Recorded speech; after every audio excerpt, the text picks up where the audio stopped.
मातृवैश्य सेवा सदन में मातृशक्ति समन्वय सम्मेलन समिति पश्चिम महानगर द्वारा आयोजित विशाल मातृशक्ति सम्मेलन का आयोजन किया गया।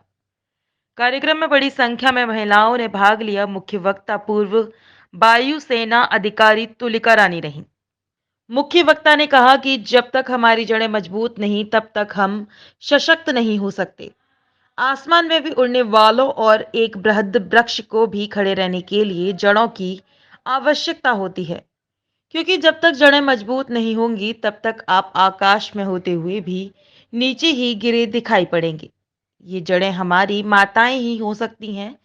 माँ से ही हमारी जड़ें और संस्कृति है। संस्कृति के कारण ही हमारा देश पूरे विश्व में जाना जाता है। पश्चिमी देशों में विकास तो बहुत हुआ, लेकिन संस्कृति नहीं है। तभी ब्रज की होली और कुंभ के मेले में भारतीय संस्कृति देखने विश्व भर से लोग आते हैं।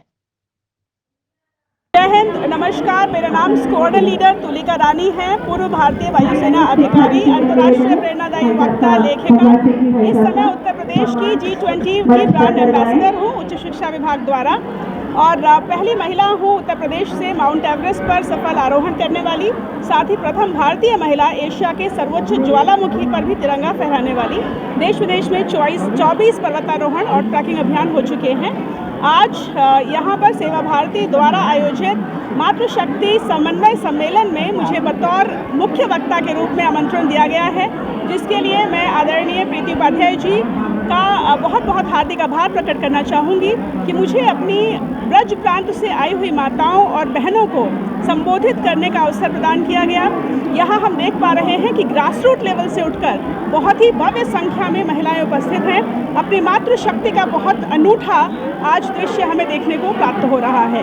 तो बहुत बहुत भव्य कार्यक्रम के लिए सेवा भारती का आभार, मुझे मौका देने के लिए भी बहुत बहुत आभार। धन्यवाद। जय हिंद। महानगर की तरफ से, जिसकी संयोजिका मैं स्वयं हूँ, पर मैं अकेले नहीं कह सकती। सब जितनी बहनें हैं वो ही संयोजिका इस कार्यक्रम की, क्योंकि जब एक मुट्ठी बंद होती है तभी हम काम कर सकते हैं। अकेला इंसान कभी कोई कुछ नहीं कर सकता। ये जो हमें राष्ट्र में समाज की श्रृंखला जो चेंज लेके आना है, हमारी शक्ति बहुत अच्छी तरीके से कर सकते हैं। और के साथ आगे चलेंगे, क्योंकि समाज की कुरीति जो है वो एक बहन ही कर सकती है, क्योंकि परिवार का संस्कार संस्कृति वही संभालती है। इसको भी दूर करने के लिए वही उसकी सहभागिता की बहुत आवश्यकता है। क्या क्या मैसेज आप लोगों ने सभी लोग अपना मोमेंट यहाँ पे एक तो लव जिहाद के ऊपर पर्यावरण में नारी की भूमिका, जो कुरीतियों को दूर करना है उसकी, और अन्य कहीं हमने रखी है। सम्मेलन में आप सबका स्वागत है, और मैं ब्रिज प्रांत की महिला प्रमुख, राष्ट्रीय स्वयंसेवक संघ, हमारे महिला समन्वय के अंतर्गत ये कार्यक्रम हो रहे हैं। महिला जागरण कार्यक्रम और ब्रज प्रांत के पूरे 30 जिलों में ये कार्यक्रम हो रहे हैं। भव्य कार्यक्रम, हर जगह संख्या 2000 से शुरू होकर 10,000 और 12,000 बहनों तक की है। और मातृशक्ति जिंदाबाद, मातृशक्ति की जय हो।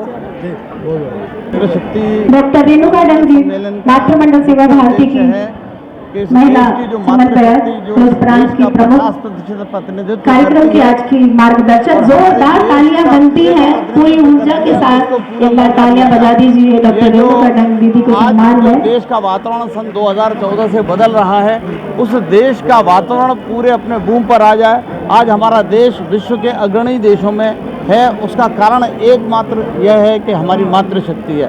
हमारे देश में कहा जाता है यत्र नार्यस्तु पूज्यन्ते रमन्ते तत्र देवता। नारी को धरनी कहते थे।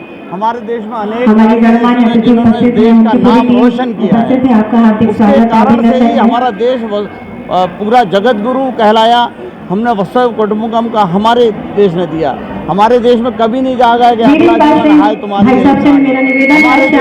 भाई साहब जी का नारी का सम्मान करने के लिए कृपया मंच पर आ जाए और श्याम जी भाई साहब का सम्मान संवाद हुआ, मंत्री ने उनसे शास्त्रार्थ किया। भाई साहब, तो हमारे देश में ऐसी नारियां थीं जो पुरुषों के बराबर हमारे यहाँ दर्जा प्राप्त थी। ये जो पुराने मिडिवल पीरियड के अंदर कारण से सम्मान करेंगे कि हमारे देश के अंदर नारियों को सम्मान नहीं मिलता है। ये विदेशियों की चाल है। हमारा देश सदैव से नारी सम्मान, हमारे यहाँ हमेशा नाम के आगे भी सीताराम बोला जाता है, कभी राम सीता नहीं बोला जाता। क्यों नहीं बोला जाता? क्योंकि हमारे यहाँ नारी को सदैव पहले माना जाता है।